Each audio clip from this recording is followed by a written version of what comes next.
Hello, welcome back to standard 7 बच्चों। I hope you are all fine. घर पे पढ़ते होंगे। मैथ्स के वीडियोस आपको मैं रेगुलर भेज रहा हूँ 7 स्टैंडर्ड बच्चों के लिए। आज फिर से मैं एक नया चैप्टर लेकर आ रहा हूँ, that is chapter number 4 simple equations. Hope कि आप एंजॉय कर रहे होंगे, वीडियोस को अच्छी तरह से समझते होंगे, पढ़ते होंगे। इसी तरह पढ़ाई चालू रखना बच्चों। वीडियोस जो भी हम भेजते हैं कोई भी सब्जेक्ट का, उसको अच्छी तरह से पढ़ना, होमवर्क में रेगुलर रहना, ताकि आप पढ़ाई से डिलिंक ना हो जाओ, बहुत ज़रूरी है। ठीक है, तो अब फिर से आज मैं आपको वीडियो चैप्टर नंबर 4 जो सिंपल इक्वेशन चैप्टर है उसका जो इंट्रोडक्शन पार्ट है उसका वीडियो भेजने जा रहा हूँ। और आज से फिर से मेरे रेगुलर वीडियोस इस चैप्टर के ऊपर से आएंगे, चैप्टर नंबर 4 से। ठीक है, तो सबसे पहले तो let us start with introduction part of this chapter simple equations. बच्चों, सबसे पहले तो हम टाइटल को समझते हैं कि इक्वेशंस क्या है। इक्वेशन जो नाम इटसेल्फ है, इक्वेशन समांतर के दोनों साइड बराबर रहना। आपने वजन कांटा देखा होगा, राइट? वजन कांटा को बैलेंस करने के लिए दोनों जो पेन होता है उसमें वज़न बराबर हो तो वो इक्वल रहता है। तो इक्वेशन का कुछ इसी तरह ही है। आप इक्वेशन को इक्वालिटी कह सकते हो, दोनों साइड इक्वल। तो इक्वेशन जब हम बनाते हैं तो उसकी दो साइड्स होती है, LHS साइड और RHS साइड। और दोनों जब LHS साइड और RHS साइड वो दोनों तरफ इक्वल हो जाए तो हमारा इक्वेशन हो गया, मानो बैलेंस। अब LHS साइड और RHS में यहाँ पे हम सम्स कर रहे हैं बच्चों, मैथ सीख रहे हैं, इसलिए दोनों साइड जो इक्वल होनी चाहिए, RHS साइड और LHS साइड, वो नंबर की बात कर रहा हूँ। तो मेरा LHS साइड 6 नंबर है तो RHS साइड भी 6 ही होना चाहिए, तो इक्वेशन इज़ बैलेंस। ओके, तो वो इक्वेशन हुआ, मैंने शॉर्ट में आपको समझाया वो इक्वेशन क्या है। अब मैं आगे उसको और इलाबोरेट करता हूँ कि इक्वेशन समझने के लिए सबसे पहले हमें एक्सप्रेशन समझना चाहिए। बच्चों, आप बोलोगे कि सर एक्सप्रेशंस क्या है? तो एक्सप्रेशंस मतलब जैसे कि मैंने कोई अल्फ़ाबेट्स का नंबर लिखा, जैसे मैंने लिखा A, जैसे मैंने लिखा B, मैंने लिखा Z, राइट? और उसके आगे मैंने कोई नंबर डाल दिया, जैसे कि 2A, 3B, 7Z एक्सेट्रा। तो इसको एक्सप्रेशंस कहते हैं। इक्वेशंस फ्रेम जनरली हम इसलिए करते हैं कि हम मैथ्स के न्यूमेरिकल पजल्ड सम्स होते हैं उसको सॉल्व करें। दूसरे शब्दों में कहूँ तो यहाँ पे जो 2A, 3B, 7Z जो कुछ भी लिखा है आपको, उसमें जो A, B और Z यहाँ पे है वो वेरिएबल्स है। मैथमेटिकल लैंग्वेज में उसको वेरिएबल्स कहते हैं। अब आप पूछोगे कि सर वेरिएबल्स क्या है? तो वेरिएबल्स एक ऐसा नंबर है जिसकी वैल्यू फिक्स नहीं है। वेरिएबल शब्द आया वैरायटी या वेरिएशंस से। वेरिएशंस मतलब विच इज़ नॉट फिक्स। तो जिस नंबर की वैल्यू फिक्स नहीं है उसको हम वेरिएबल कहते हैं।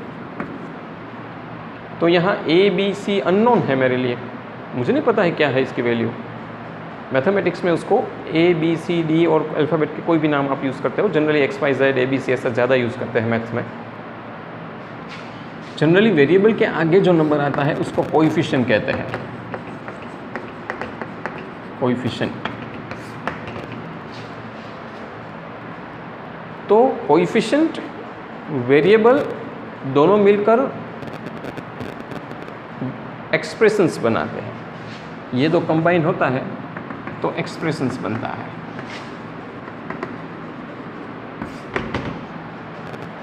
एक्सप्रेशंस बहुत प्रकार के होते हैं। जैसे मैंने सिर्फ 2A लिखा तो ये मोनोमियल वाला एक्सप्रेशन है, सिंगल। मोनो मतलब सिंगल। साइन कोई डाल दी बीच में और फिर 3B लिखा तो बाइनोमियल बना, क्योंकि दो टर्म हो गए। साइन आ गई, टर्म बदल गया। देखो साइन को देखना चाहिए, अगर साइन आ गई बीच में टर्म इज चेंज। अब ये सिंगल नहीं, बाइनोमियल हुआ। -7Z लिखा, ट्राइनोमियल हुआ।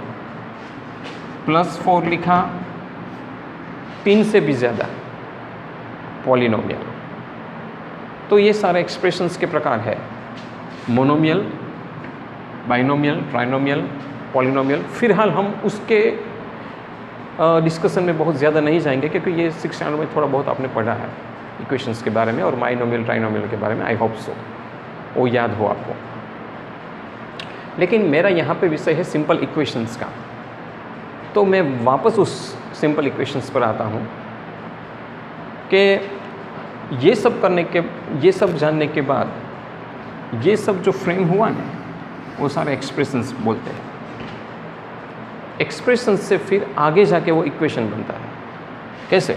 जैसे कि मैंने लिखा phi a = 10। जैसे इक्वल टू की साइन आई तो मैं इसको इक्वेशन कह सकता हूँ। हाँ, मैंने नाम तो दे दिया इक्वेशन क्योंकि इक्वल टू की साइन है, लेकिन आपको बताना है कि ये इक्वेशन सही है कि नहीं है। तो अब जो वेरिएबल की जब मैं बात करता हूँ, जिसका मैंने कहा ना कि वैल्यू फिक्स नहीं होती है, तो ऐसी क्या वैल्यू डालूँ मैं a की तो दोनों तरफ इक्वल हो जाए, ये मुझे सोचना होगा। तो यहाँ पे वैल्यू क्या होनी चाहिए? अब phi और a के बीच में मल्टीप्लिकेशन का रिलेशन है। ओके, जब भी मैं phi a लिखता हूँ means it is multiplication, relation of multiplication. You know this maths, कुछ रूल्स आपको पता होगा, बेसिक कॉन्सेप्ट है ये। तो जब भी आप मैथ्स पढ़ो बच्चों, तो हमेशा मैथ्स को कभी भूलना नहीं। अगर आप 7th स्टैंडर्ड का मैथ्स पढ़ रहे हो तो 1 to 6 का मैथ्स आपको पता होना चाहिए, तब भी जाके आप आगे का मैथ्स और अच्छी तरह से पढ़ सकते हो। तो मैं यहाँ पे मुझे देखना चाहिए, सोचना चाहिए कि a की कौन सी वैल्यू लूँ तो मैं यहाँ भी 10 बन जाए। तो यहाँ पे मैं 2 लूँ, अगर a = 2 लेता हूँ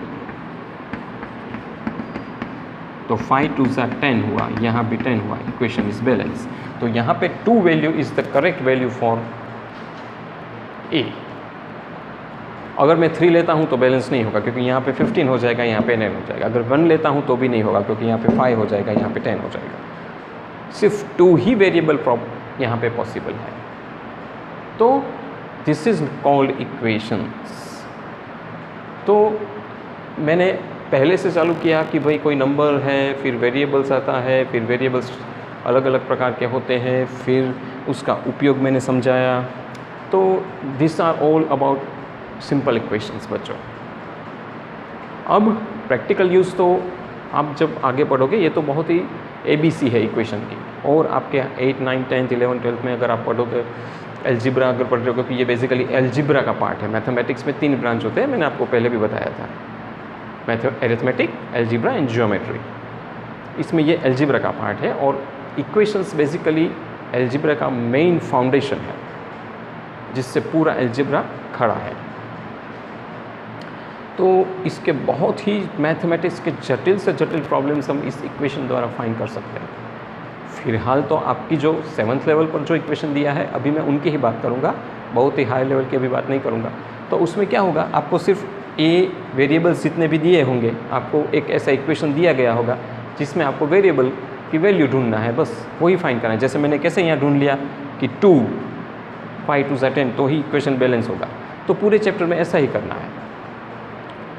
कोई डायरेक्ट दिया होगा आपको, कोई प्रॉब्लम सम में दिया होगा, और फिर आपको ऐसा इक्वेशन बनाना होगा और फिर सॉल्व करना होगा।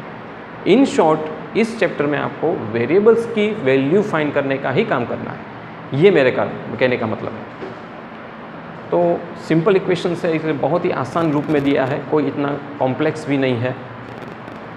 थोड़ा प्रैक्टिस करोगे तो समझ में आ जाएगा। और हाँ, इस इंट्रोडक्शन का वीडियो भेजने के बाद इसकी जो हम एक्सरसाइज 4.1 से अगला वीडियो जो मेरा आएगा वो 4.1 एक्सरसाइज से होगा, जिसमें हम उस एक्सरसाइज के सम जैसे जैसे सॉल्व करोगे, आपको सिंपल इक्वेशन के ये जो कॉन्सेप्ट है, वेरिएबल्स, कोएफिशिएंट्स, एक्सप्रेशंस, इक्वेशंस, वो सब समझ में अपने आप आने लगेगा। 4.1 एक्सरसाइज पूरा finding out value of the variables के ऊपर ही है। तो बच्चों, वो बहुत आसान है, बहुत ही सिंपल है। जो इंट्रो पार्ट का वीडियो मैंने दिया है उसको अच्छी तरह से समझना, रिवाइंड करके बार बार देखना, तो आपको एक्सरसाइज सॉल्व करने में बहुत आसान रहेगा। और कोई डाउट हो तो मुझे ग्रुप में ज़रूर भेजिएगा, मैं आपका उसका आंसर दूंगा, आपको सॉल्व करके भी दूंगा। फिलहाल आप इस वीडियो को गौर से देखना, उसका ही मैं होमवर्क दे रहा हूँ। और हाँ, अगर वीडियो अच्छा लगे तो शेयर, सब्सक्राइब, लाइक ज़रूर कीजिए। Thank you very much for listening me.